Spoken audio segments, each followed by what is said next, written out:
Hello, my name is Sam. I run a YouTube channel called Seen Through Glass, and Drive Tribe have asked me to sit down and recall my favourite Clarkson, Hammond and May memories and talk about how those three affected my life. I think it goes without saying that Top Gear had a massive influence on my life. I don't think any UK or really global petrolhead can say that they didn't see an episode of Top Gear and get inspired. But whilst I enjoyed pretty much every single episode, there were specific themes that I really got into. And for me, it was always the road trips, the adventures, sometimes the challenges, but more just those episodes when the guys used to get into three cars and just go on a bit of a jolly, because at the time I was probably sitting behind a desk in quite a mundane job, dreaming of the day that I could jump into a cool car and just drive off into Europe or Japan or wherever they went. And there were definitely a number of episodes that stick out in my mind. You'll have to forgive me because I do have a bad memory. So I'm probably going to talk about things you're going to go, those weren't the cars that they used. But I guess it doesn't really matter because somehow it's just lodged in my memory as being like an amazing moment, even if the cars didn't actually really matter. I guess that's the point, isn't it? It was more about the camaraderie, the fact it was these three guys who at least appeared to be good mates, just having a blast. So yeah, early on, I definitely remember I think it was the hunt for the perfect driving road or the ultimate driving road with the Gallardo Superleggera, the Porsche GT3 RS, and an Aston Martin Vantage. It was like a hardcore Vantage, wasn't it? But yeah, I just think that set up this concept of hitting the road in kind of cars that didn't really make sense. It was definitely a time when the supercars were getting a little bit more hardcore, stripped out, less comfortable, but it didn't really matter. It was still sort of amusing. And then obviously when they got to the perfect road or whatever they thought might be the perfect road, the cars really came to life and you kind of forgot about them being so uncomfortable. I've got a secret desire right now, sort of an itch I want to scratch for a Mark 1 Gallardo Superleggera. Don't tell anyone because I'm almost embarrassed to admit it, but I feel like that episode is kind of a reason as to why I'm lusting after one so much at the moment. I feel like there was a moment when Clarkson couldn't open the fuel flap, like the button wouldn't work or something. It's a part of owning an Italian car and probably a Lamborghini, but yeah, just all of it just goes, oh, it's just cool, it's just cool. But there was episodes like that really got me excited. I think obviously as the years went on, the adventures got bigger and bigger, but I kind of preferred the earlier ones. I remember, was it the race to Mexico when Jeremy was in an LFA? Oh my God, the sound of that car. But then also, I feel like there was a Vanquish, an Aston Martin Vanquish. Was it a blue one? Just the colours of it, the scenery, and that for me was another big part of it. I've always been into cinematography and filming. And what's quite amazing, if you go back and watch old episodes of Top Gear, throughout the series, the cinematography really develops and changes. Every series almost has its own feel, and I always found that really inspiring, how they captured the cars in the settings. And yeah, definitely I remember that American series. But yeah, these elements that were kind of like the simple road trips, which really, if I'm honest, inspired what I do on my channel. If you look at Seen Through Glass and the kind of content I like to create, or I tend to create, it is a direct rip-off of those episodes, the kind of cross-European or in other parts of the world, road trips with a sort of theme or a purpose, hopefully with mates involved as well, and just cool cars. Like the Nissan GTR in Japan, I think they were racing, it was Clarkson in the GTR and then Hammond and May on the bullet train, I think, or public transport.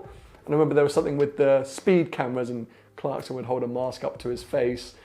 It just always had this kind of this fun sense to it, like this idea that it was just three guys just having a blast with cars. And as I mentioned earlier, it wasn't really the cars that were that important. As a sort of nerd or petrolhead, yes, sometimes you might be interested, but it didn't really matter because sometimes as well, I got the feeling that the guys didn't actually like the cars they were driving. Definitely often James May didn't like the car that he was driving. And then if you look at the sort of the bigger stuff, of course, the first American special, which I think that redefined Top Gear. I think that moved Top Gear forward massively from being this kind of slightly niche petrolhead show to being this kind of global entertainment phenomenon.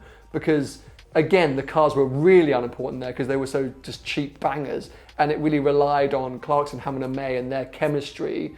For sure, that has definitely had a big effect on me because I think we all love to see supercars. We all love to film supercars, expensive and rare cars.